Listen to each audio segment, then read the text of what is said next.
Okay, welcome back to another video lecture for Math 1316, Plane Trigonometry.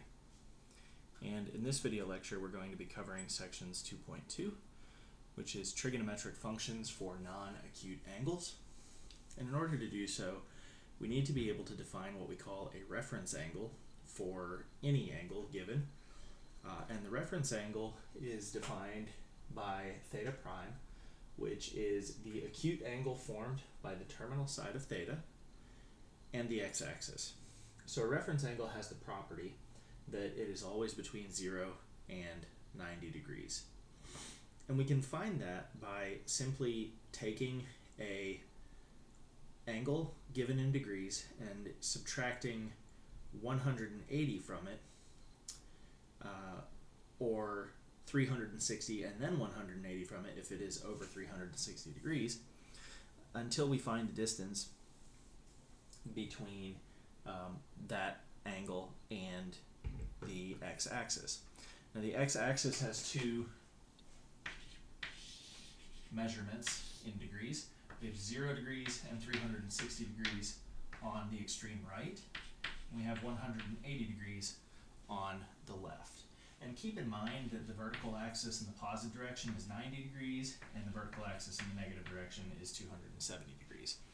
So if I were to draw an angle, say, here, the reference angle, theta prime, will simply be this angle here. Although this angle may have a rather large measurement, for example, 210 degrees, that is referenced from the 0 degree point all the way around, we can find the angle distance between 210 degrees and 180 degrees, and that will correspond to an acute angle, which is between 0 and 90 degrees. And the reason that we like reference angles is that once we know a particular angle's reference, we can treat that angle as though it is in quadrant 1 for the purposes of figuring out the trig ratios, and then we can assign the positive or negative sign to it based on which quadrant that angle fell in originally. So just a quick review, we remember all trig functions are positive in the first quadrant. We have that sine and cosecant is positive in the second quadrant. We have that tangent and cotangent is positive in the third quadrant. And then we have that secant and cosine are positive in the fourth quadrant. So if we wanted to find a reference angle for 210, the method is pretty simple. We either take that angle away from 180 or we take 180 away from that angle. If we're in the second and third quadrant, that's the way that we find the reference angle. Now, if we are in the fourth quadrant, the way that we find the reference angle is we simply subtract that angle from 360. And if we're in the first quadrant, then what we have is already our reference angle. So for example, 210 lies in the third quadrant, which is greater than 180. So I'll take 210 degrees, subtract 180 degrees, and that will give us 30 degrees as the reference angle. So from 30 degrees, we might recall section 2.1, we know that the sine of this angle is 1/2 and the cosine is square root 3 over 2. Next, we notice that in the third quadrant, the tangent ratio and the cotangent ratio are the positive trig ratios, so both of these values must be negative. And we now know the sine and cosine for 210 degrees, but we use the sine and cosine of an acute angle in order to find it. And this becomes increasingly important when we start to define our unit circle.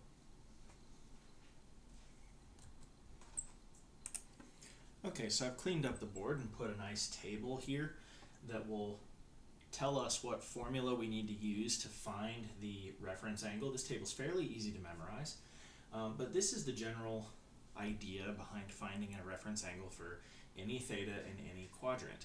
Now, of special note, notice that these formulas only apply if the theta in question is in between 0 and 360 degrees. And one of the things that we're allowed to do with angles that are greater than 360 degrees is we can just repetitively subtract 360 degrees from them until we get something that is in between 0 and 360 degrees. The reason is that angles greater than 360 degrees just represent wrapping multiple times around the origin before ending at a spot that is equivalent to something in between 0 and 360 degrees.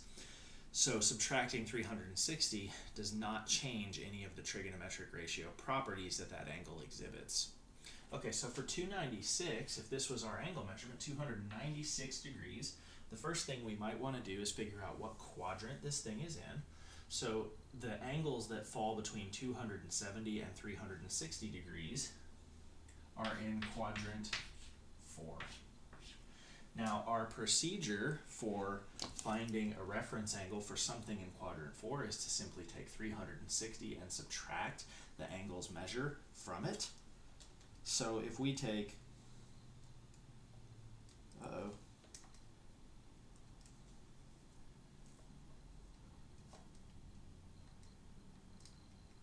well, I've discovered a problem with my calculator. That was very strange.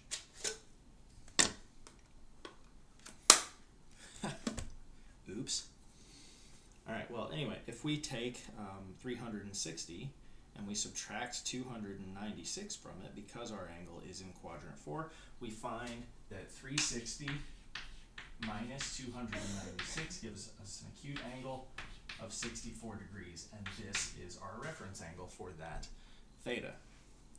Next, we notice that we have 883 degrees. Now, 883 degrees is much greater than 360, so we're just going to repetitively subtract 360 from it until we get something that is in between 0 and 360.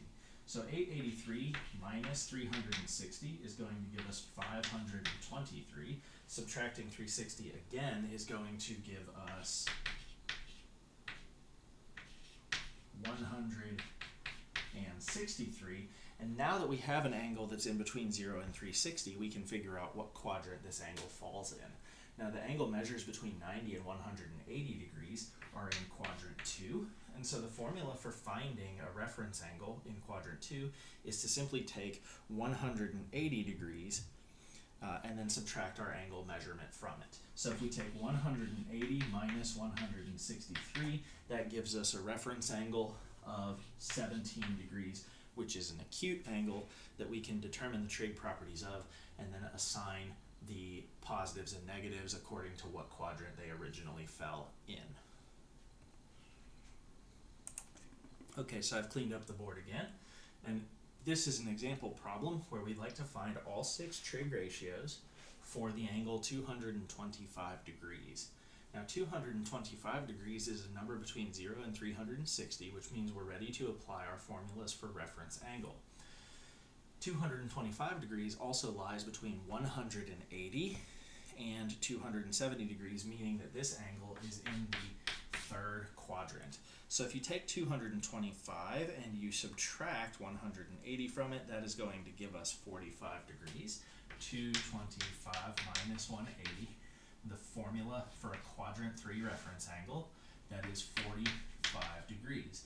Now we can look at our results from section 2.1, where we know the sine, the cosine, and the tangent of 45 degrees from our special right triangles. And the sine of 45 degrees is simply square root 2 over 2, as is the cosine, and the tangent is 1.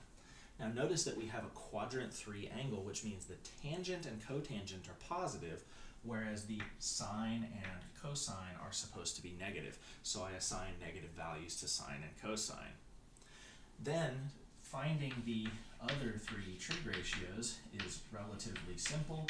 It is just the reciprocals of each of the sine and cosine and tangent. Now the reciprocal of 1 is just 1, remembering cotangent is positive. The reciprocal of square root 2 over 2, well, we might recall that square root 2 over 2 is just a funny way of writing 1 over square root of 2, and so the reciprocal of that will be square root of 2 over 1. The cosecant is just square root of 2. Now since the sine and cosine are the same thing, that means the cosecant and secant are the same thing. And of course, these are negative values because in quadrant 3, only the tangent ratio and cotangent ratio are positive. And from this, we have that the sine of 225 is negative root 2 over 2, cosine is negative root 2 over 2, tangent is 1, cosecant is negative square root 2, secant is negative square root 2, and cotangent is 1. Okay, another example. Suppose we wanted to find the 6 trig ratios for a negative angle measurement. Well, just as we're allowed to subtract 360 repetitively from an angle that is too big, we're allowed to add 360 repetitively to an angle that is negative without changing its properties.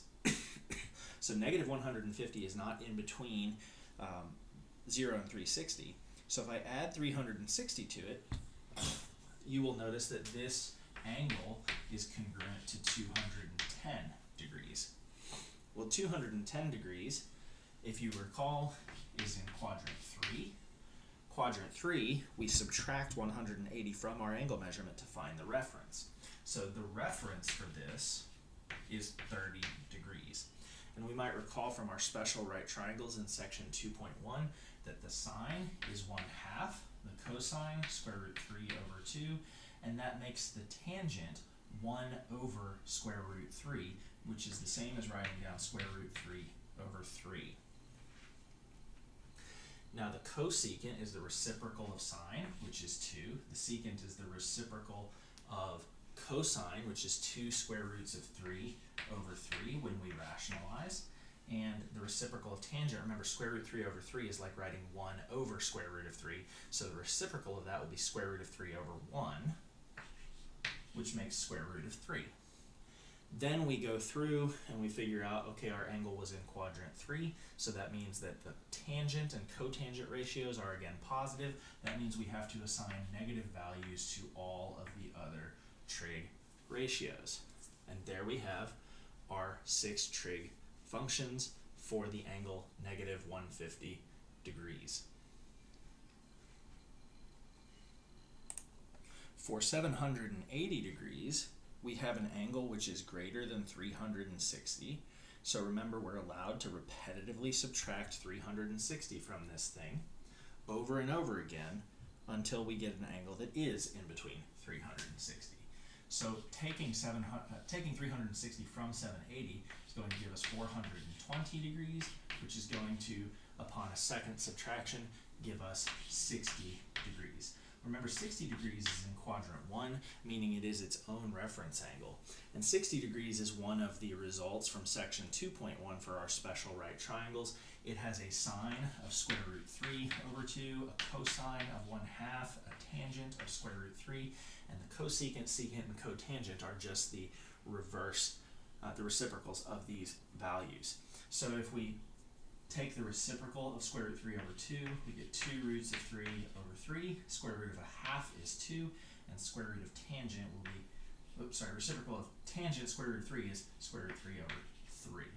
Now notice here we are in the first quadrant, and so all of the trig values are positive, and so we're done.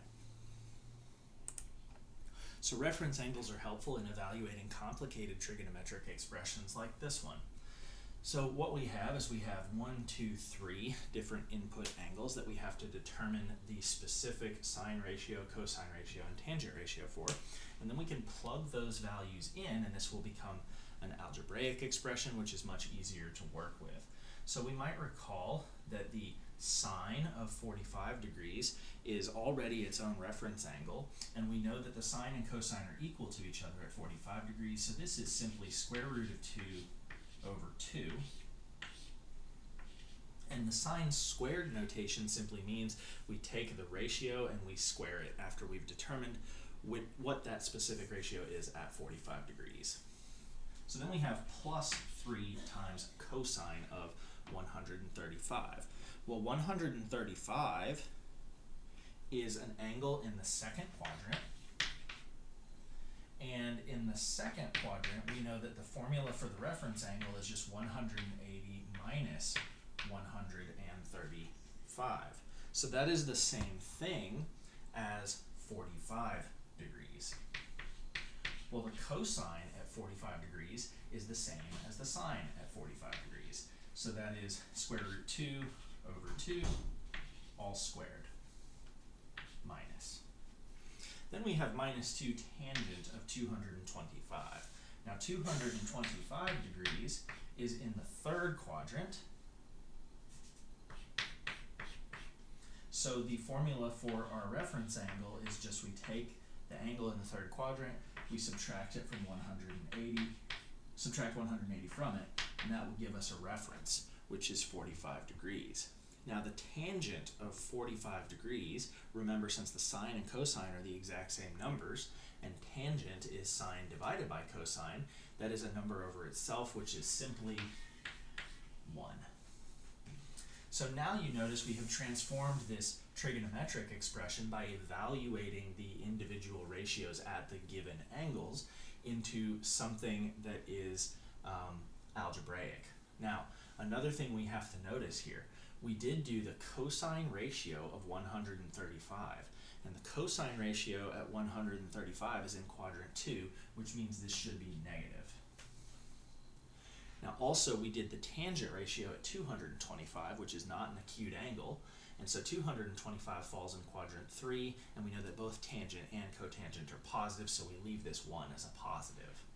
Okay, so there's kind of two different ways we could do this, but one of the things we can notice about any number which is written as square root of something over something else, and the two numbers match, like this is a 2 and that's a 2, we can actually write that as 1 over the square root of whatever that number is, because that's the unrationalized version of that number. We can do the same thing here. And then 2 times 1 is simply 2. We'll notice that now the rules for how we square fractions, we're going to square the top and square the bottom. If I square 1, I get 1, and if I square the square root of 2, it'll cancel the radical, leaving me with 1/2. Next, if I have a negative squared, it becomes positive. Squaring 1 will give me 1. Squaring the square root of 2 will give me 2. So I have plus 3 times 1/2 minus 2. We'll notice here that this is 1/2 plus 3/2, which is 4/2, or in other words, it is 2. And then if I subtract 2 from 2, the result is 0. We can evaluate trig ratios for angle inputs that are bigger than 360 as well, as a part of a larger trigonometric expression or by themselves. Here I have the sine of 585. Now 585 is an angle greater than 360, so if I take 360 from it, we know that the sine of 585 is the same as the sine of 225. Well, 225 has a reference angle of 45 degrees because it is a third quadrant angle. So the third quadrant, we take 225 and subtract 180 from it to find the reference angle. So 225 minus 180 gives us the sine of 45 degrees. 45 degrees is the same absolute value as the sine of 225. So the sine of 45 degrees, we can recall, is square root 2 over 2. And since 225 falls in the third quadrant, we know the sine ratio must be negative there. So that gives us that the sine of 45 degrees is negative square root 2 over 2. So that the absolute value, 225 degrees, excuse me. That gives us that the absolute value of the sine of 225 degrees is the same as the sine of 45 degrees. Cotangent of negative 930 degrees. Now negative 930 is first of all a negative angle, so we know we're adding 360 this time. It's also very large, so adding 360 once does not cover it. If I take negative 930 and I add 360, it's going to give me negative 570, which is still not a good angle. So I'm going to just repeat the process over and over again until I get something that is in between 0 and 360. Adding 360 a second time, I get negative 210, still not good. Negative 210 plus 360 degrees will give us 150 degrees. So the cotangent of negative 930 is the same as the cotangent of 150. But 150 is not one of our reference angles. So 150 is in the second quadrant. We can take 180 minus the angle measurement to get its reference angle. It'll be the same thing as 30 degrees. Now at 30 degrees, we notice that the sine of 30 is a half, and the cosine of 30 is square root 3 over 2. So the tangent of 30 will be the top number off of sine over the top number off of cosine. That is 1 over square root of 3. And the cotangent is the reciprocal of the tangent ratio. So we know that the cotangent of 30 will be just square root of 3. But now we can recall that our original angle is the same as 150 degrees. So 150 degrees is in the second quadrant where both the tangent and cotangent ratios are negative. So the cotangent of negative 930 is negative square root of 3. So that the absolute value of the trig ratio here equals the absolute value of the cotangent at 30, its reference angle. And I said that backwards, excuse me. The absolute value of the cotangent of negative 930 equals the value at cotangent of 30, its reference angle. Now, putting trig functions in terms of their reference angles gives us a very nice way to search for angles that we don't know, given their trig ratios, which we do know. Now, if we include the entire full unit circle, which is 0 to 360 degrees, for our solutions, what it's important to note is that trigonometric functions are sort of like quadratics in the sense that they have two possibilities for answers. And I wanted to show that here. Now, first of all, we have established that the absolute value of the sine of theta is equal to the sine of its reference angle.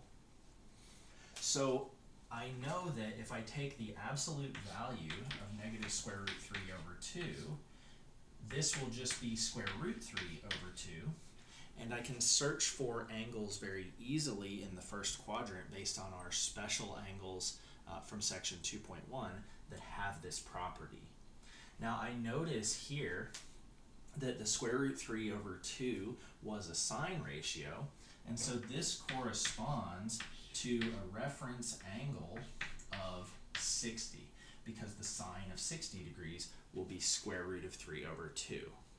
Next, we notice that the original ratio we were given was negative. What that means is that the sine value had to be negative, meaning the y coordinate had to be negative. That means that our theta has to be in either quadrant 3 or quadrant 4 where the sine values are negative. Okay, so what does that mean? Well, in quadrant 3, our angle minus 180 was our reference angle, and in quadrant 4, 360 minus our angle was equal to our reference angle. Well, notice that the quadrant 3 angle is a very easy reorganization. If you simply add 180 to 60, then we will get theta by itself, meaning that theta could be 240 degrees. Now also, we could do a very quick reorganization here. If I add theta to the right-hand side and simultaneously subtract 60 from the left-hand side, we could see the other possibility for theta, we'll call it theta 1 and theta 2, could potentially be 300 degrees. And what that means is that the sine of theta 1 is equal to the sine of theta 2. In other words, the sine of 240 degrees is the same thing as the sine of 300 degrees. So without some additional information about what specific quadrant this ratio fell in, we do in fact get two different answers from information about one of the trig ratios. That's a really important point because typically the problems that are asked on homeworks will give you a specific interval that the answer must fall into.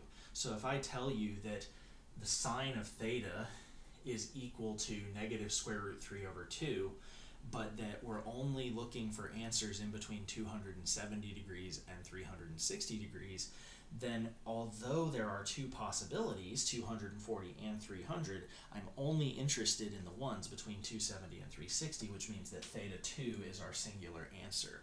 You'll notice that I had to add a little bit of extra qualification onto what our answer can be in the form of an interval in order to determine which one of the two of these I was going to use to respond to the question.